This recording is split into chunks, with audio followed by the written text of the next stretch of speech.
Good evening, Speedway. The time is 7 p.m. on August 4th, 2021. Welcome to the regularly scheduled meeting of the Speedway Board of Zoning Appeals. I am Curtis Miller, Vice Chair. Joining me tonight from my right to left are Jordan Clouser, Attorney, Janet Follin, Board Member, Sean Harold, Board Secretary, Steve Jones, Board Member, and Eder Lopez, Town Executive Assistant. Will all present please join me in the Pledge of Allegiance.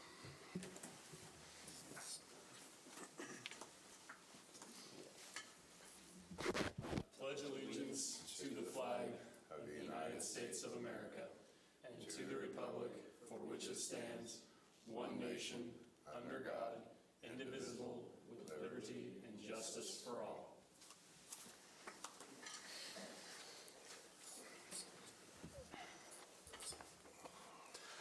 Item number 4 on our agenda, hearing rules. All sworn petitioners, proponents, and remonstrators for each item on the agenda will have 15 minutes to present evidence, followed by a staff report from the Indianapolis Department of Metropolitan Development. Then we will allow 5 minutes of rebuttal. At this time, we will move on to the 5th item of the agenda, approval of meeting minutes from the April 7th, 2021 hearing. Any comments? Do I have any motions? I'll make a motion. I'll second. All right, having a first and a second. All those in favor of approving the minutes as presented, say aye. Aye. All those opposed? The minutes are approved 4-0. At this point in time, we will move on to agenda item 6, petition 2021 DVS 004, Allison Transmission, 5100 West 10th Street, Speedway, Indiana, 46224. And at this time, I will be turning the meeting over to the Board Secretary, Sean Harold, as I am disqualified from this matter because I am an Allison Transmission employee. All right, thank you, Curtis. Will a petitioner or representative please step to the podium and state your name and address for the record? Good evening. Jason McNeil, Ice Miller, 1 American Square, Suite 2900, Indianapolis 46240. Thank you. 46218, I'm sorry, I got mixed up. I have binders, packets. Can I pass those out? Absolutely. Who needs one? Take one. Yeah. I think I have 6 of them, so I should have one for everyone. Okay, thank you. Thank you, sir. I don't necessarily need one now.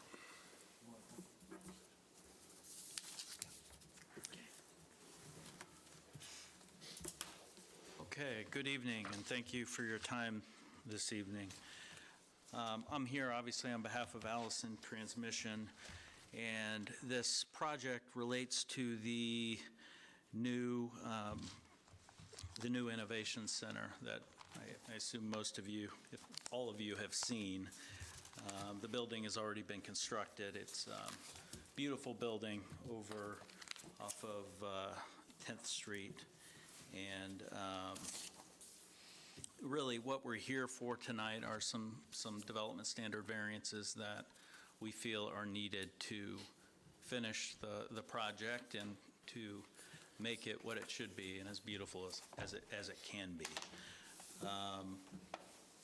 The development standard variances that we're looking for kind of fall into 2 categories that relate to monument signs and walls/fences, so kind of broad base. But before we get into the details of those, I thought it'd be helpful to kind of go through and look at the project and kind of see what we're actually talking about. And I know you guys have read the staff report, and we always appreciate comments from staff.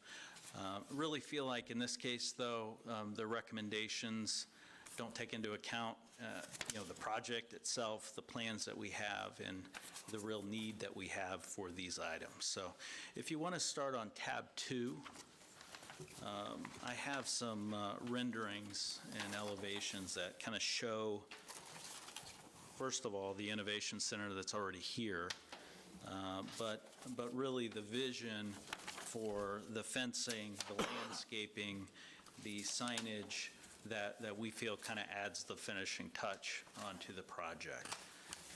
The first diagram under, or the first depiction under tab 2, you can see you're looking at the, really from 10th Street to the west, and you can see the intersection there with Castle Road. And that's the new Innovation Center. And then you can see the existing center, or at least the corner of it, on the left side of the page. If you look at the next page, this is kind of looking in the other direction back at the existing center. And you can see the wall, that this would be the replacement wall. There's currently a wall there. It's old, it's been there a long time. It's in need of repair. There's not a whole lot of landscaping. Those large trees are currently existing and they will stay. If you look at the next page, this is kind of further up 10th Street, still looking to the east. This really kind of, I think this one does a good job of kind of showing the vision for what we want this to look like when you're driving down 10th Street. You can see the fencing along the front, which is consistent with other fencing that you'll see on the other side of Castle Road. You also see the signage, which, although it's a big monument sign, it is relative to the building. I think it's a nice fit, and it doesn't stand out as it would if it were a smaller building. And we think that the way this is set up with the landscaping all around the sign, behind the fencing, it just makes for a very attractive project. And as you're driving down 10th Street, it sets up the atmosphere and the look that Allison is looking for, and we think Speedway is too. The next one, this is just looking at again, this is from 10th Street. This is the corner of the old facility. Right now, I drove by this on my way out here. There's really no landscaping there. I think there's a mesh fence or something running from the existing wall to the building.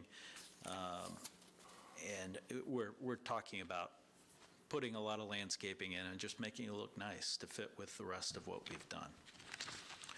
So that's kind of the big picture view. I think if you really look at these renderings of what we're trying to do and compare them in your mind to what this, what it looks like now and what this would be without these items, I think that in itself is very persuasive in showing our rationale for wanting and needing these.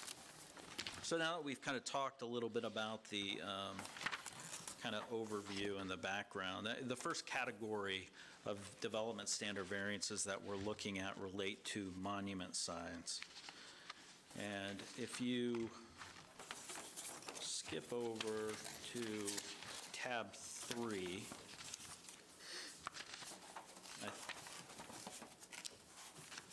you can skip the first rendering because it doesn't give a great view of the sign, but this is the first sign that we're looking at with respect to the existing facility.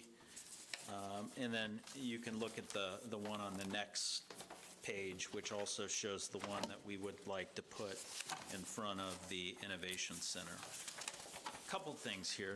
Number one, Allison has traditionally had issues, given the size and length of its campus, and the fact that truck drivers are coming in at different times of the day and at night. They've had issues with people turning into the neighborhoods, going the wrong way, getting lost, having to call, figure out where in the world they're going. So for them, there's a few things with the signage that's very important. Number one, given that they view this as kind of a campus and the new Innovation Center, their existing center, they want their logo to be prominent, and they want people to be able to see it and they want to have that on top. So that's kind of the first section. The second need for the signs is they need to be somewhat directional, again, because there's truck drivers coming in, there are dozens and dozens, if not more, of visitors coming in every day that need to know where to go.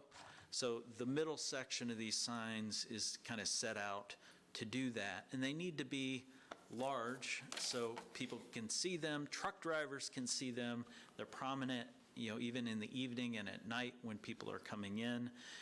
So that's part of the reason. And then you can see on the bottom, these two buildings will both have different addresses, so it's important to Allison that they have the addresses at the bottom on both. So that's the rationale and the need for the size of the sign. On top of that, we think it looks great. We think it's proportional to the buildings. And the other issue, if you look on the east side of Castle, that is zone SZ2, and under SZ2 zoning, you can have internal illumination from the signs. If you move across the street where the Innovation Center is, it is zoned I2, where you cannot have internal illumination of the signs. So another important thing, they want these signs to be consistent. They want them to look the same, have kind of a branding to them. So on top of everything else, it's important for them to have the internal illumination in both, whereas under the current zoning standards for the I2, they would only be able to do that in the old facility. Staff made some comments about, they were concerned about the residents and lighting. I mean, the reality is there's no prohibition of putting a light and shining it up on the sign, which really is going to be brighter and more intrusive than an internal illumination, which is facing east and west and will only project out really east and west, as opposed to a big bright spotlight that's shining on the sign. On top of that, you have cars driving by, 24 hours a day. And so lighting, we actually think this will be less intrusive on the neighbors across the street than any other way we could go about this. So those are the two monument size. We're looking for a variance, I guess, to be specific about the exact variances we're looking for. On the height of both of those monument sides along 10th Street, we're looking for an 18-foot monument side. It'll be, I believe, is 6 feet wide. But really, the variance that we need is for the height. I think on the I-2, the limit is 10 feet, and on SZ2, I think the limit is 5. And again, we want those to be consistent.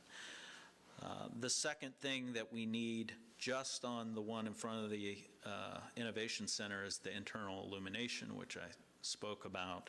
And then the third thing we need is the sign, the monument sign for the Innovation Center is set to be 4 feet 6 inches from the right-of-way. And it's supposed to be 5 feet, so we're looking for a 6-inch variance. And the reason is we've got utility easements running right behind that area, and the utilities aren't going to let us put the sign in the utility easement. So it's a small 6-inch bump, but that's why we're asking. We think we have a practical difficulty there because we just can't move the sign back anymore. There's a third sign that we're looking to put in, and this is along Castle Road. If you can envision, it's about 335 feet to the south of the intersection. It's on the Innovation Center parcel. And if you, let's see,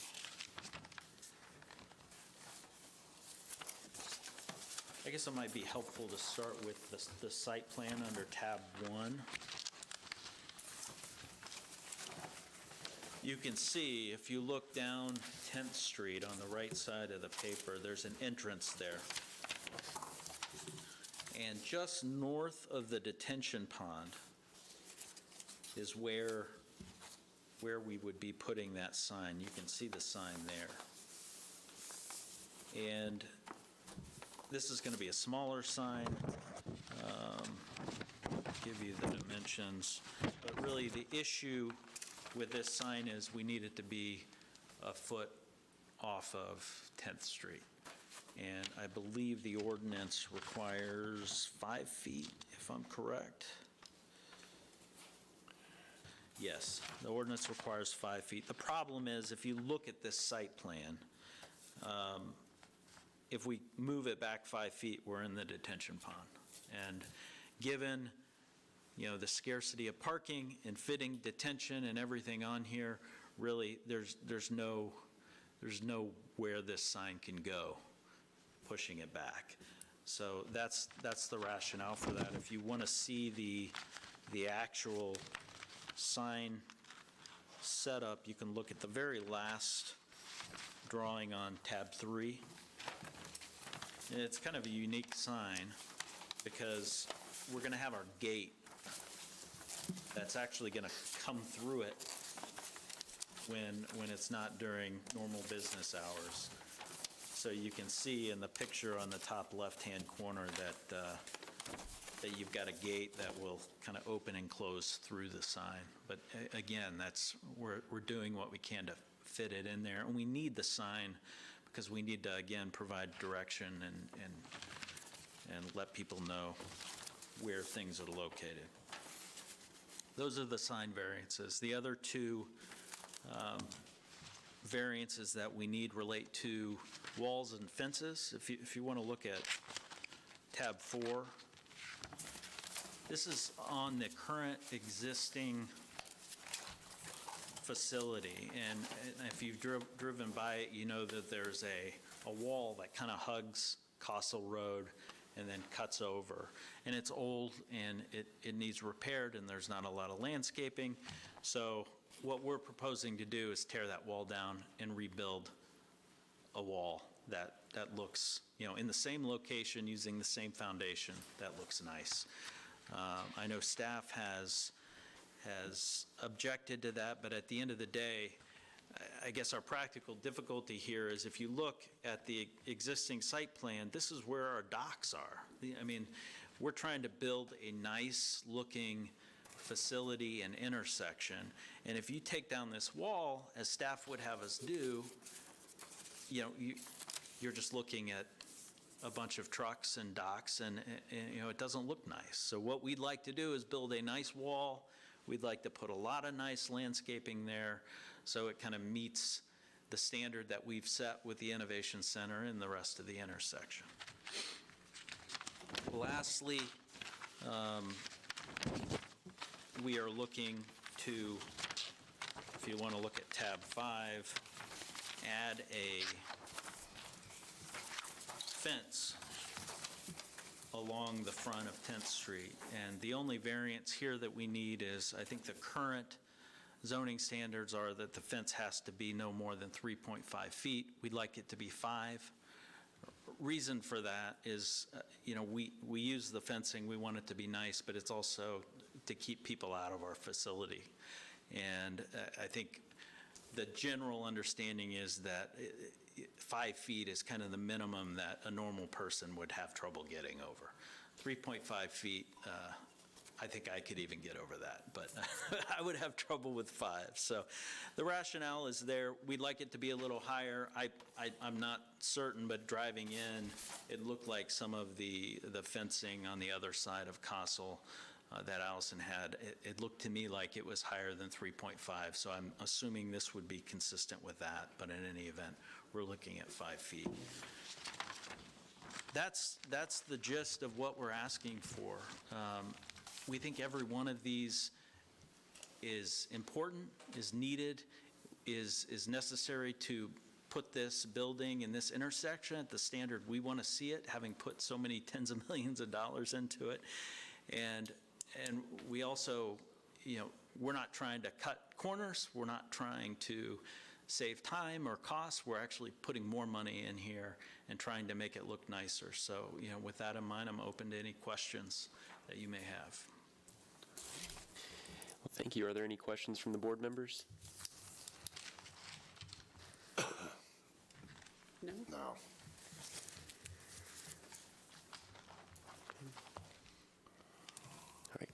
All right, thank you for your time.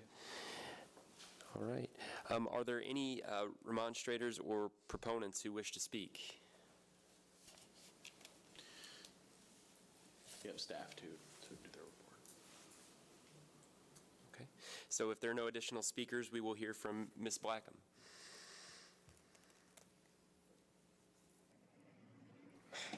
Good evening, members of the board. Kathleen Blackham with the Department of Metropolitan Development, located at 200 East Washington Street, room 1846.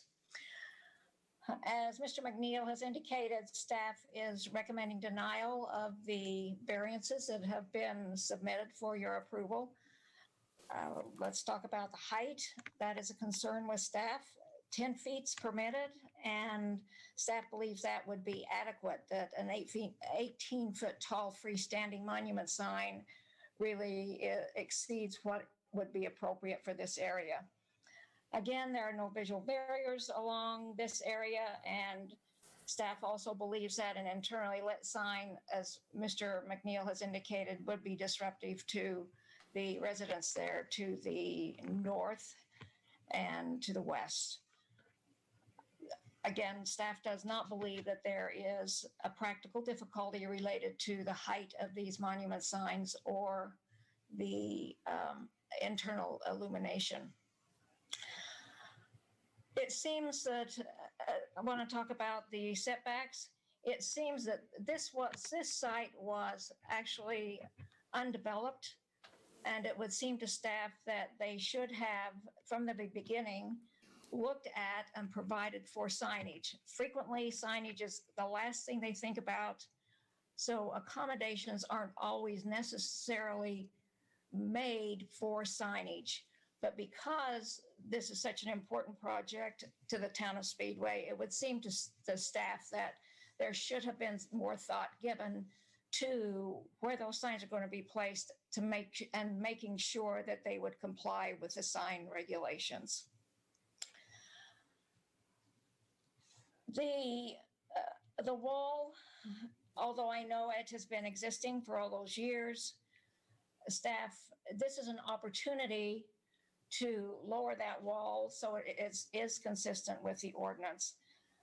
And again, we're looking at the intersection of two primary arterials, so there's a lot of traffic there, and staff believes that the visibility of particularly vehicles as well as pedestrians in this area is very important. And when you're having to deal with a tall fence, it's difficult.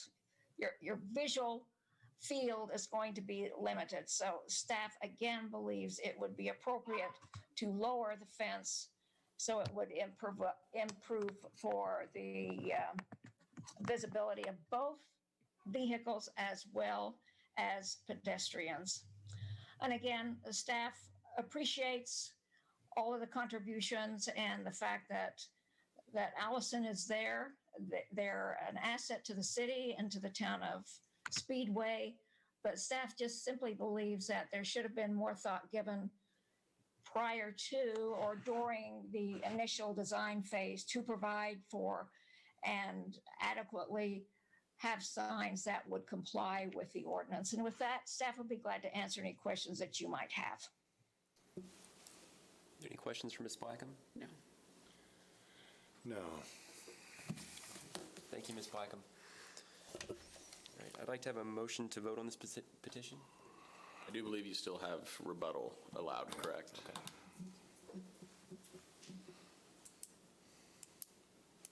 Yeah, I'll be brief. Again, our goal is to make this look as good and operate as efficiently as we can. The sign issue, I think currently,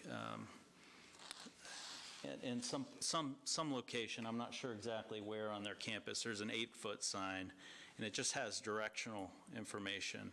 And people are still not being able to read the fine print, right? Here, we're looking, we want to have the logo. We want to have the directional information. We want to have the address. We could put it on a 10-foot sign, but people aren't going to be able to read all that.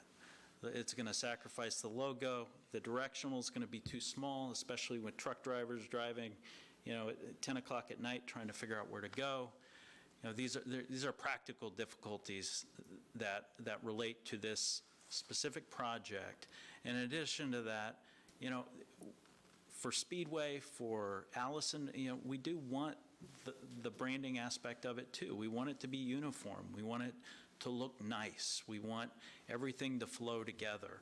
That wall, I haven't spoke to my client about it, but I suspect that if a variance isn't granted, the wall's going to stay. So you're just going to have an old wall. And I know that the zoning variant or zoning ordinance are meant to encourage things to change over time, but there's a practical aspect to this too.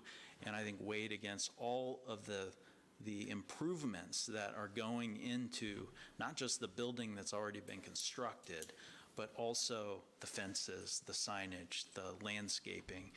I think it makes sense, and I think all of the requirements for a variance have been met. So again, I'm happy to answer any questions. Have any questions? No. Great, thank you. All right, I'd like to ask for a motion to vote. Make a motion to vote? Second.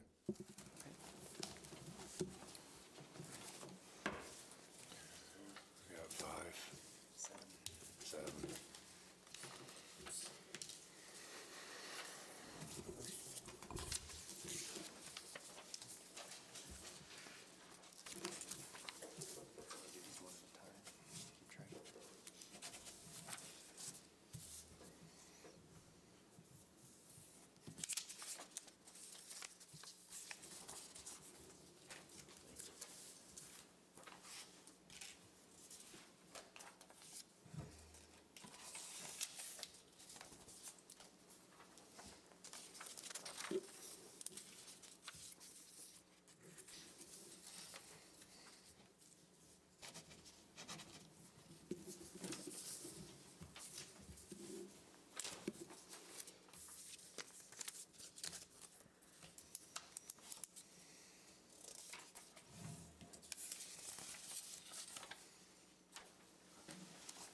And for petition 2021 DVS 004, all 7 variances have been approved with a vote of 3-0.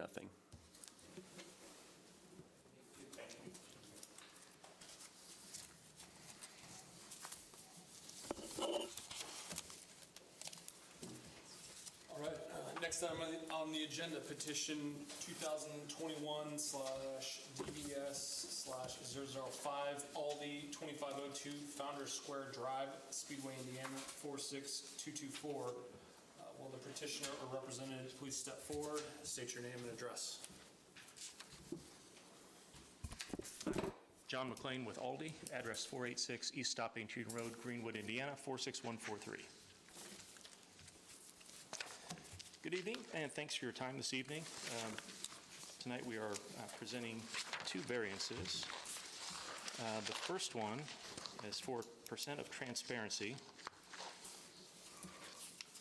And in actually running back through some calculations after the fact with our architect, we believe we do meet the actual % of transparency required, which is calculated the distance between 3 and 8 feet above grade, so that 5-foot band running along the front facade of the building. We're calculating that at 598 total square feet, and we're showing a total transparency of 283 square feet, which gives us a 47.3% transparency currently. The minimum required is 40, and the maximum allowed is 85. So I believe we are within those guidelines based on our calculations. That calculation also does not include, part of our second variance request, does not include that band of window that is in between the vestibule and the windows underneath the canopy. So that does not take that into account.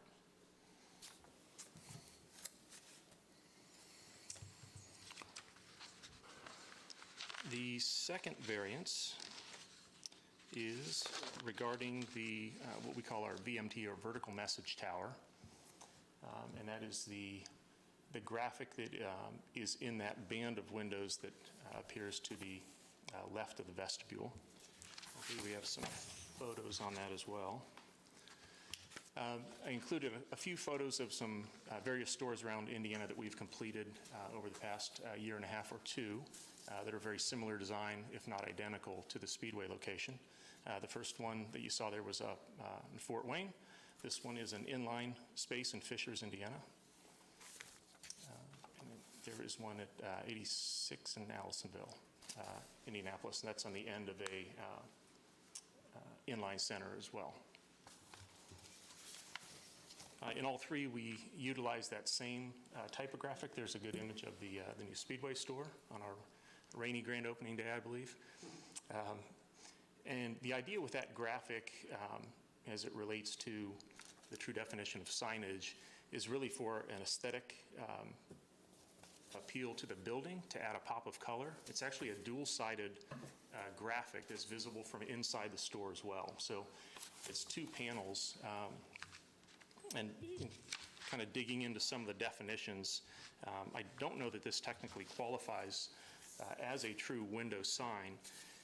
They define the window sign, this is from section 744-902, as being a window sign is any sign accessory to the primary use of land, placed, attached, or painted on a window surface.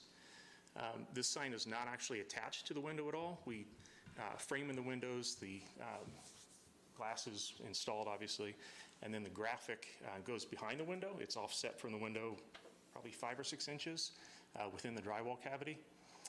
It's an aluminum framed graphic with 2 panels on either side. So that's the graphic as it appears in that Speedway photo. So respectfully requesting, I guess, a variance on, if it's considered a true window sign, a variance to leave that in place as an overall appearance to the building. Thank you.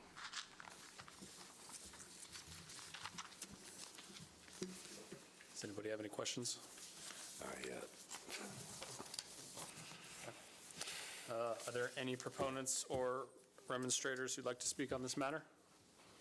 Please come forward. Good evening. Tim Gropp, Economic Development Director for the town of Speedway, 5300 Crawfordsville Road. Just to fill in a little color here, this is something that probably, if it was truly defined as a sign, probably should have been caught earlier in. It wasn't on the original sign package that was reviewed. And so when it got installed and we were moving through, we recommended that they come back for the variance to make sure it's documented, because we want to keep consistent and we want to make sure everyone follows the right process. And so if another business comes in and puts up a wall sign, they don't say, or a graphic sign in there, they don't say, well, why did Aldi get to do it and we didn't? So we appreciate Aldi coming back through the process. This should have been caught earlier on. But again, there's a little definition issue there of it's not actually attached to the window, so how does it qualify? That being said, as you saw with the pictures, all of the, this is very consistent with Aldi's package. Every single one that you saw is exactly the same, and I drive by this at least twice a day. I think it really does catch your eye and gives a little bit of color, and there's no negative aspect to it. I actually think it adds a lot to the dimension of the building. We're really proud of the development that's there, and we think the Aldi building turned out really nice and is a great first addition. So from a town aspect, we're fine with this request, and we think it's nicely done and adds to the overall aesthetics of the property. So thank you. Thank you. Staff report from Ms. Blackham.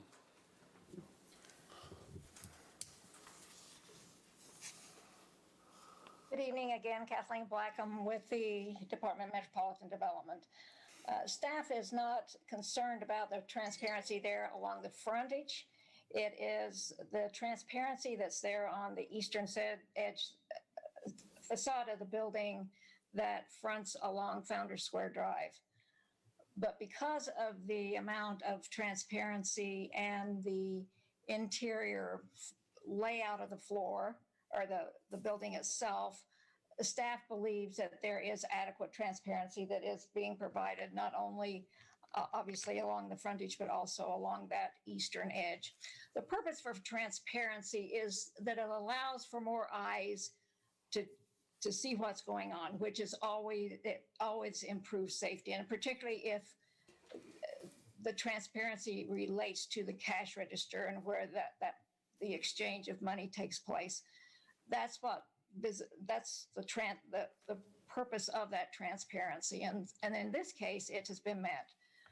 But staff believes that this window sign, even though it's a standard sign throughout their company, staff just simply doesn't believe and disagrees with the petitioner that it is in fact a sign, and that there is really no practical difficulty that could be reduced so that it would comply with the sign regulations of no more than 30% per window.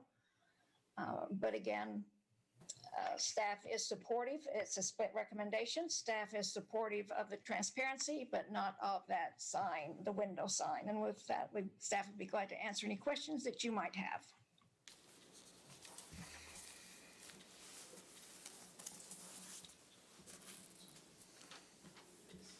Any questions? Is there a rebuttal? No, I'm okay. Okay. Do we have any motions? Make a motion to vote. A second. First and a second to vote on the motion regarding this request. On. Should there be two variances here? Yeah. That was for one. Should be on both. I think, yeah, there should be two, Yeah, unless it's labeled. That's what was in there.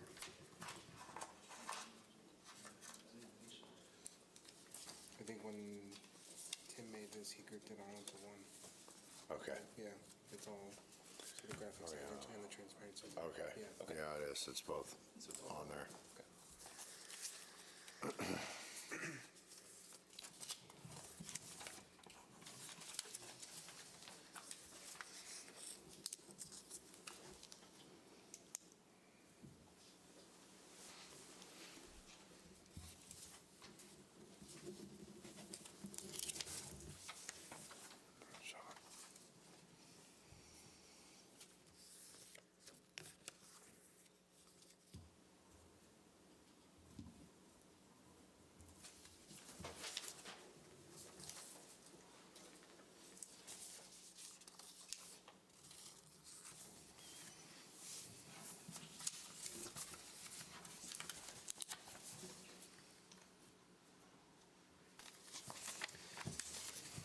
petition 2021 DVS 005. Both variances have been approved with a vote of 3-1.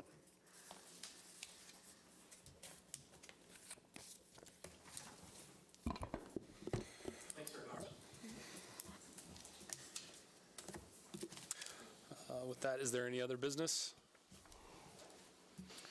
All right, I will adjourn this meeting at 7:41. Thank you.